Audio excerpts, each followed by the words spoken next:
to the previous titles such as the Megalodon and the Phantom program in Battlefield 4.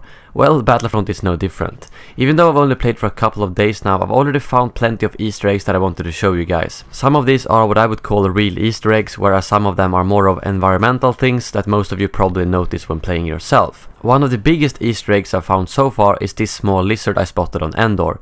Or well, it's actually not that small to be honest. I knew about this lizard from the design director, but after looking through every single map on Endor without finding it, I sort of gave up. And then during the stream yesterday it popped up from under this tree and took me by surprise. I've actually heard that this lizard is a reference to one of Ralph McQuarrie's first designs on Endor, which is really cool to see that DICE took in consideration. The same thing actually goes for these huts on Endor, which you can see in the background of the Endor Walker Assault map. They are also based on one of Ralph McQuarrie's first designs of Star Wars. Moving on to the next Easter egg, we have Wampas. Well, we don't get to see an actual Wampa, but some of you might have seen this little deleted scene from The Empire Strikes Back that never actually made it into the full movie. And in Star Wars Battlefront you can actually find this door in the Echo Base map, and if you listen carefully you can actually hear the Wampas in there. Maybe there is some secret trick to opening this door, who knows, but right now it seems like the only thing we can do is actually hear the Wampas. On the same map we can also find a semi-famous droid from Empire Strikes Back, K-3PO, laying on the floor being half dead and twitching. Some people thought this was C-3PO covered in snow, but this is actually another droid called K-3PO that makes an appearance in the Empire Strikes Back.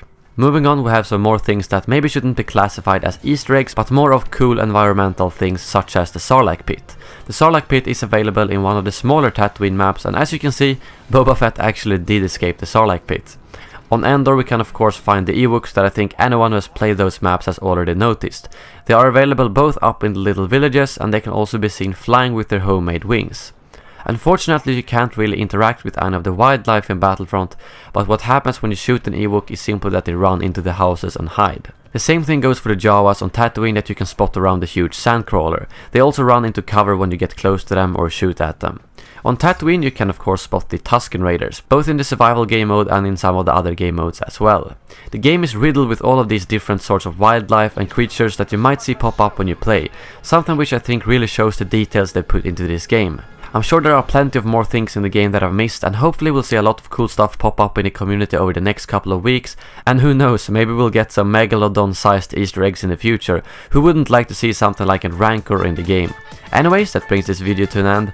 Make sure to let me know in the comments below if you found any cool Easter eggs, and don't forget to subscribe for extensive Battlefront coverage. I will see you all soon again, and as always, may the Force